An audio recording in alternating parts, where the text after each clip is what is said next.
গ্রীষ্মের দাবদাহে ফুটছে গোটা বাংলা। খুব প্রয়োজন ছাড়া বাইরে বের না হওয়ার পরামর্শ দিচ্ছেন চিকিৎসকরা। এমনকি প্রয়োজনে রাস্তায় বের হলেও সঙ্গে টুপি বা ছাতা রাখার পরামর্শ দিচ্ছেন তারা।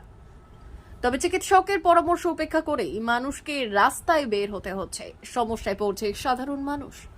বিশেষ করে রোদ মাথায় নিয়ে বেশি সমস্যায় পড়ছেন রাস্তায় দাঁড়িয়ে থাকা ট্রাফিক পুলিশ কর্মী থেকে সিভিক ভলেন্টিয়াররা।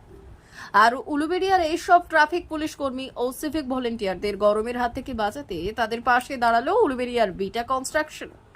শুক্রবার সংগঠনের পক্ষ থেকে 16 নম্বর জাতীয় সড়কে উলুবেড়িয়া নিমদিঘি মোড়, নরেন্দ্র মোড়, উলুবেড়িয়া শহরের বিভিন্ন জায়গায় ডিউটিরত ট্রাফিক পুলিশ কর্মী ও সিভিক ভলেন্টিয়ারদের হাতে পানীয় জলের বোতল, মিষ্টি, টুপি ও ছাতা তুলে দেওয়া হয়।